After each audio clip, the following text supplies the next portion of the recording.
श्रीराम जय जय राम, श्रीराम जय राम जय जय Ram. 16 August. नामाशिवाय कशानेही खरे समाधान नाही. मनुष्य चूक करतो आणि देवा क्षमा कर म्हणतो, पण पुन्हा पुन्हा चुका करीतच राहतो. हे काही योग्य नव्हे. अशाने काही त्याला देव क्षमा करणार नाही. देवा क्षमा कर हे म्हणणे इतके सहज होऊन बसले आहे की त्याचा अर्थच आपल्या ध्यानात येत नाही. तो जर ध्यानात येत असता तर मनुष्य त्या चुका पुन्हा पुन्हा न करता अशा रीतीने आपण आपल्या बुद्धीच्या बळावर परमेश्वराला फसवू शकणार नाही.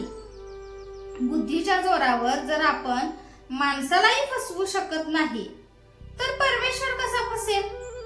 आपण आपल्या बुद्धीच्या जोरावर परमेश्वराची प्राप्ती करून घेऊ असे म्हणणे कदापिही योग्य होणार नाही. तेव्हा शरणागती शिवाय मार्ग नाही, ते तुम्ही करा. समाधान काही परिस्थितीवर अवलंबून नाही. कितीही पुराणे वाचली, ग्रंथ मुखोद्गत केले, प्रवचने ऐकली तरी मनाला समाधान लाभणार नाही. त्याप्रमाणे थोडे तरी आचरण केले पाहिजे, नामात राहिले पाहिजे. नामाशिवाय इतर कोणत्याही गोष्टीने पूर्तता येऊ शकत नाही. नामाशिवाय खरे समाधान मिळणार नाही.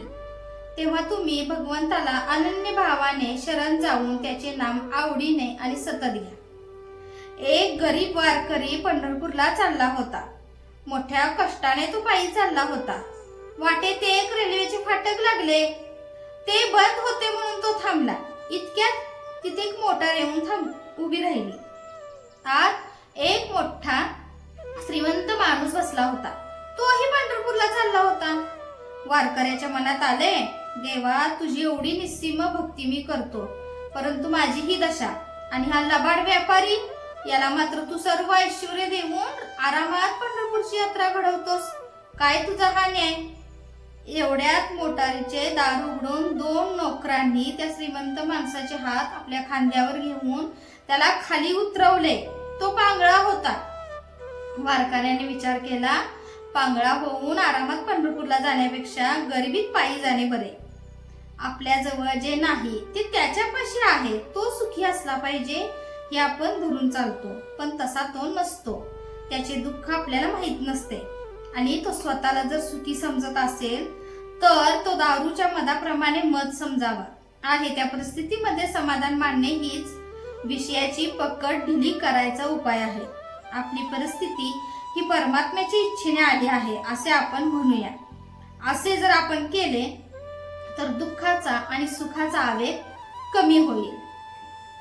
जय जय रघुवीर समर्थ. आजचे बोधवाक्य, ज्याचे समाधान भगवंतावर अवलंबून आहे त्याचे समाधान कोणत्याही परिस्थितीमध्ये टिकेल.